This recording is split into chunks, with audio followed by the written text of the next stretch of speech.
conozco las aportaciones que han hecho grupos como Ecologistas en Acción o la Fundación Savia, y de alguna manera no he querido repetir las mismas cosas porque, bueno, pienso que bueno, por una cuestión de eficiencia de tiempo y tal, pues no he querido, como sabía las alegaciones que iban a hacer ellos, no he querido repetir. Así es que voy a ahorrarme un montón de introducciones que estoy segura de que ya han hecho los demás. Hablaba de la urgencia que supone hoy día acometer el cambio climático, de que esta ley, que viene con un poco de retraso, llega en un contexto en el que acometer un cambio de cultura climática es más urgente aún que cuando se empezó a redactar esta propuesta de ley. Y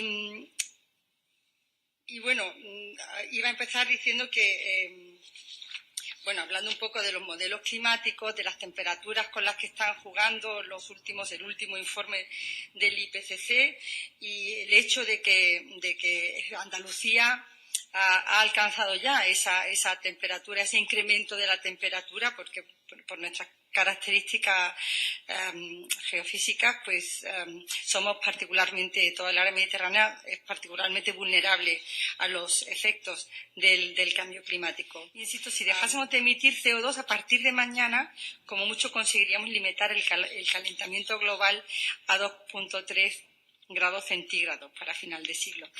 Sin embargo, la lectura de esta propuesta de ley nos deja la impresión de que Andalucía parte ya con la mitad de los deberes hechos en cuanto a la reducción de emisiones de CO2. Y no nos parece ese el mejor punto de partida para una ley que puede y debe cambiar el rumbo de nuestra comunidad y ponerla en la senda que salvaguarde las condiciones ambientales y sociales para que las generaciones que nos suceden puedan vivir una vida deseable. Estamos en un modelo productivista, capitalista, que en el siglo XX nos ha instalado en la creencia de que cuanto más mejor. Se ha cimentado sobre una falacia de que los recursos naturales son infinitos, a pesar de que el primer informe de la reunión del Club de Roma ya dejaba claro que una economía que propugna un crecimiento infinito en un planeta de recursos finitos está llamada al fracaso. Pues creemos que este fracaso lo tenemos ya delante de nuestras raíces, delante de nuestras narices. Consumimos recursos naturales casi a un 40% más deprisa de lo que tardan en regenerarse y, por supuesto, lo hacemos a costa de otros países y de otros territorios, provocando desigualdades sociales enormes. La consecuencia de este modelo económico es el cambio climático. Por lo tanto, este es el mayor reto al que se enfrenta nuestra civilización. Es un reto global, social, integral e inaplazable, y no podremos hacerle frente sin involucrar al conjunto de la sociedad. He hecho unos cuantos apartados en cuanto a la reducción de gases de efecto invernadero, pues me imagino que en eso coincidiremos. El 18% es claramente insuficiente para cumplir los acuerdos de París. Parece lógico, además, que si los plazos fijados en la COP21 son 2030 y 2050, se marquen objetivos de reducción con los mismos plazos y a la altura de los mismos acuerdos, que son un 40% para 2030. Y que cuenten, además, con un sistema de indicadores concretos que los hagan fácilmente evaluables y verificables. A la vista del último informe, el objetivo de reducción debe estar lo más cerca posible de la eliminación total de las emisiones, por lo que un 18% nos parece claramente insuficiente. El punto 2, la transición energética, pues creemos que esta ley tiene muchas posibilidades o tiene la responsabilidad de trazar el camino a una transición energética. Noruega es rica en petróleo y tienen una vida estupenda, y Andalucía es rica en sol y tenemos un complejo de pobres tremendo. Somos muy ricos en sol, tenemos una tecnología solar. Es doloroso ver cómo se va a cerrar el CTI de Almería mientras parece que no podemos hacer nada. Deberíamos de liderar la transición energética a fuentes renovables y a fuentes solares. Y en vez de eso, lo que hacemos es poner trabas al crecimiento de la energía solar y otras fuentes renovables, y es incomprensible. Los residuos, otro gran emisor de gases de efecto invernadero, tienen que requerir un tratamiento ambicioso, apelando sobre todo a la reducción. Y para mí hay dos puntos que tienen un gran potencial y que no se tratan. Uno es la recogida selectiva de la fracción orgánica. O sea, no podemos permitir que se siga mezclando la fracción orgánica y creando y generando metano en los vertederos. Otras comunidades lo están haciendo, otros países, por supuesto, ni digo ya la cantidad de años que llevan recogiendo la fracción orgánica para el compostaje. Ese compostaje, ese fruto del compostaje es esencial para devolverlo a la tierra y así enriquecer la tierra y evitar toda esta pérdida de suelo que sufrimos y toda esta erosión que sufrimos. Y creo que es muy sencillo, requiere un poco de educación ambiental, pero es algo que debería de instaurarse ya, la recogida de la fracción orgánica para su compostaje.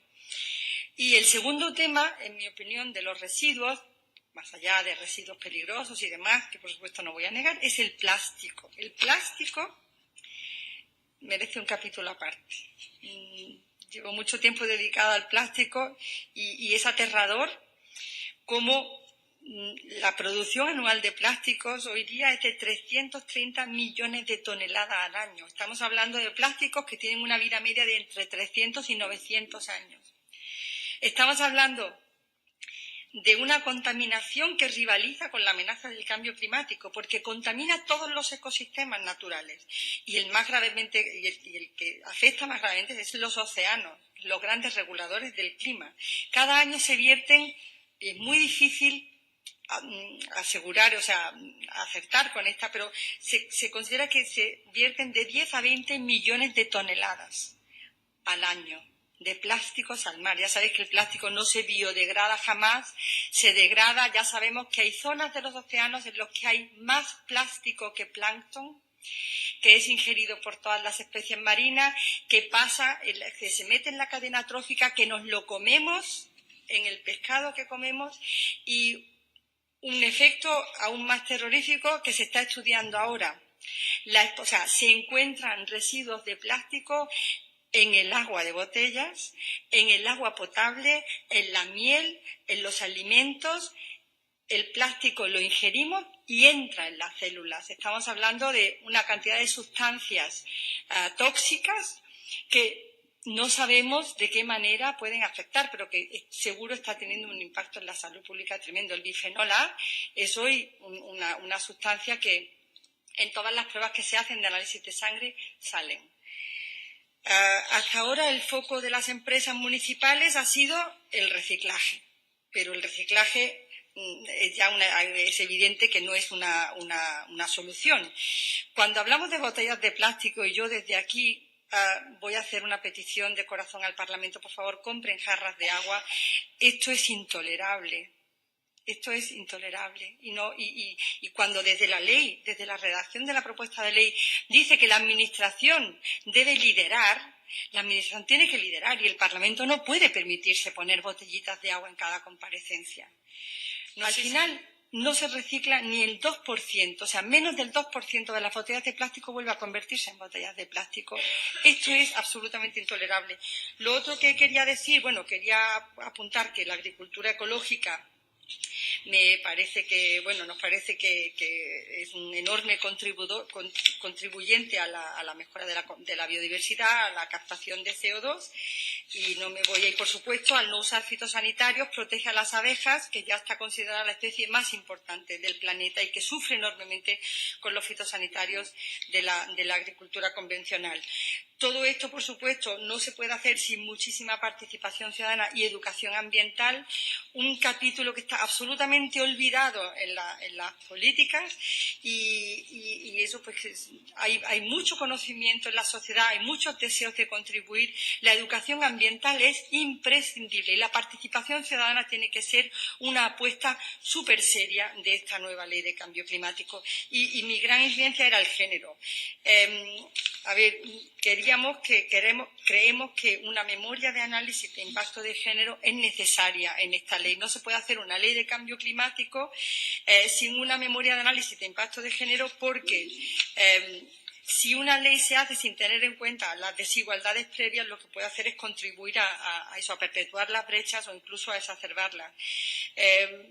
Pedimos que esta ley no se haga de espaldas, que la lucha contra el cambio climático es clave en las políticas de desarrollo sostenible, que es inviable si no se hace desde una óptica de justicia social que valore con equidad las necesidades y las aportaciones de las mujeres y de los hombres en este proceso. Para que así sea, para que las mujeres puedan aportar su visión y su punto de vista, tienen que tener acceso a las tecnologías, tienen que estar involucradas en los procesos de toma de decisiones, porque realmente esta ley debe conseguir colocar la vida en el centro de las políticas. Muchísimas gracias, Valle. Ha sido muy clara tu exposición y te lo agradecemos.